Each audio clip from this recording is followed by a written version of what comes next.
Obviously, it's been a bunch of great safety play here. Who is on your Mount Rushmore for Ohio State safeties? You definitely got to start it off with Mike Doss. Okay, yep. You know what I mean? I don't know too many other people got 3-time All-Americans. Like, yeah. That's kind of crazy. Even though Mike won't invite me, he lived right around the corner from me. He won't let me come to his house. Mike, what's up? I need the invite. I think someone that's a little close to mine is Malik Hooker. I think when I was getting recruited by Ohio State, he was someone that I think jumped off the screen. See, I got to be here when Malik first got here, and Malik was not good. I'm sorry, Malik. I got to tell the people. Malik was a hooper. So like when he backpedaled, like it wasn't all that great, but like he kept working. Like Vine worked with him and really got him right. So Malik, you did your thing, man. You definitely deserve to be on. Nah, he was a ball hawk for sure. I think like you just said, I think Von Bell, I'm gonna put him on there too. Vine was like the perfect safety to me. It was nothing that he couldn't do. I don't know if this one counts because I think he played a little corner and a little bit of safety, but I'm gonna say Malcolm Jenkins. Malcolm played corner here, but I'll let you let that. Yeah. See, but the one you forget, so you got some really good ones, and it's a bunch more that we could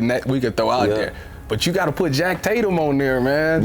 He was before our time. He was before our time, but man, he was the assassin. Like he was like the epitome of how you wanted to play safety. Like just Jack Tatum definitely on my list. Definitely. If I I didn't really get to watch him, and I think I got to go back and watch some of his tape. You got to get on YouTube. You got to get on YouTube. But nah, definitely throw him in there too. Jordan Fuller was a really good safety. I was gonna say Jordan Fuller because I'm real close. Really reliable guy. Can make all the plays, man. Really doing your thing with the Rams.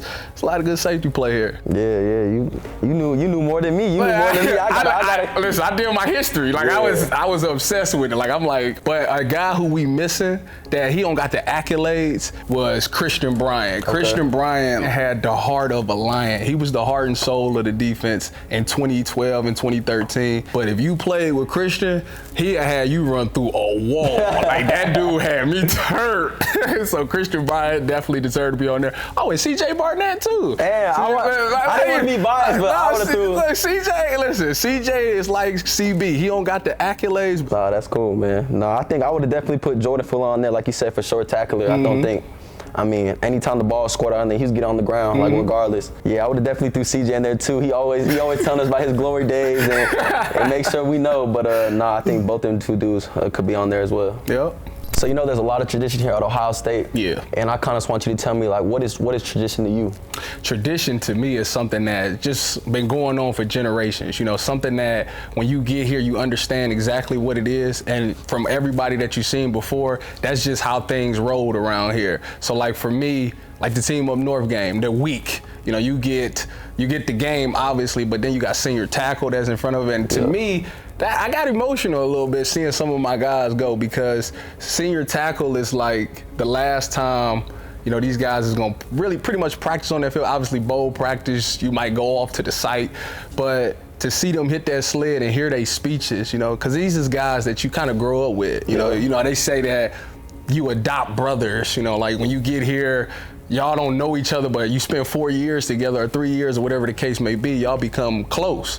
So I'm sitting there and I'm just listening to their trials and tribulations and the things that they went through to get here. And I kind of got emotional. Like one guy by the name Orion Johnson, OJ, he was like my big brother. Like when I got here, he was like the guy that kind of looked out for me.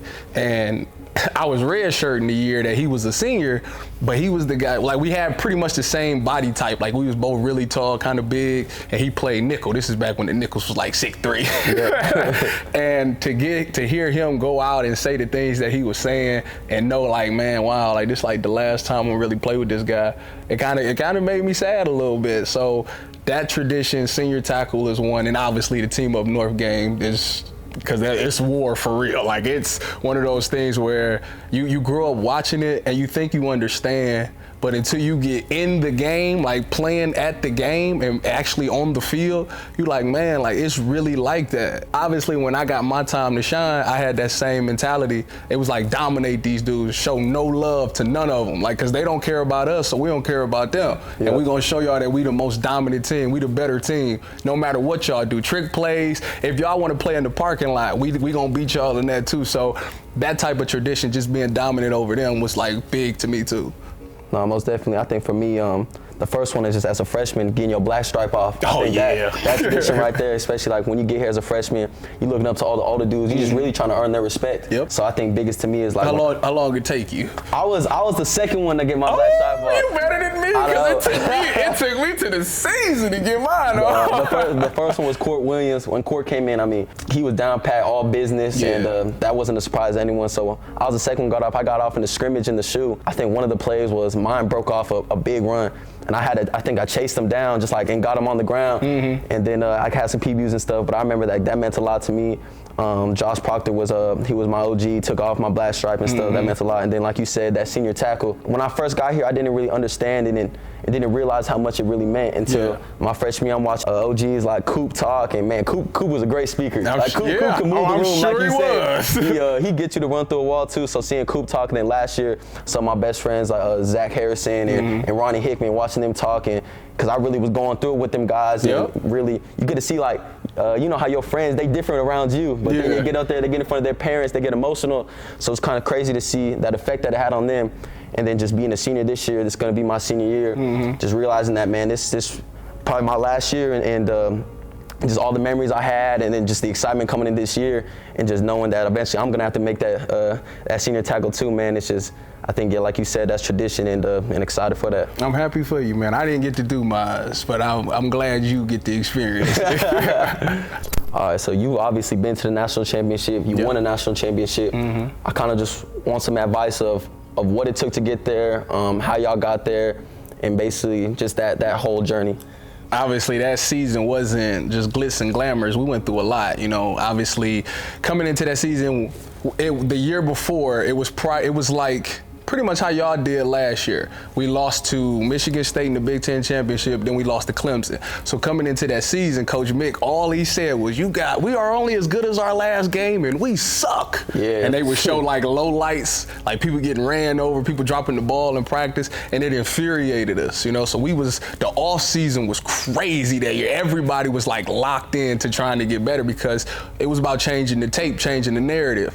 So we get into that season. Obviously, Braxton goes down right before the season starts, in the last couple of days of camp. Yeah. And when that happened, obviously practice got canceled after that. We go to the locker room, everybody get on social media, and it's like Ohio State chances of winning the national championship has gone from like 8-1 to like 30-1 or something like that. It got on social media. That's fast? Yeah. That's crazy. It was Braxton. Yeah, that's crazy. So obviously, you know, Coach Meyer did a great job of trying to keep us rallied up and whatnot, you know, but the team is like, you know, JT's going in there. Being on the defense, we got to really step it up and make sure that the offense is ready to go. So a lot of leadership came into that. You know, obviously we come home, we lose to Virginia Tech, and after that loss, it was bad, because we never experienced a loss in regular season play. That was the first one. So it was like, what we gonna do? And I remember eating lunch with Coach Meyer one day, and we sitting there and we watching the TV. And he's like, well, boys, let's see how we gonna respond to this. And I remember just going to practice, and everybody just locked in, because it's like we were so invested, we were so committed to trying to do something special here. Obviously, we go on to win a bunch of games after that, but I would say the game that changed everything was Penn State. We go up 14, I think they come back and they tie the game up. And I remember during the course of that game, JT got hurt.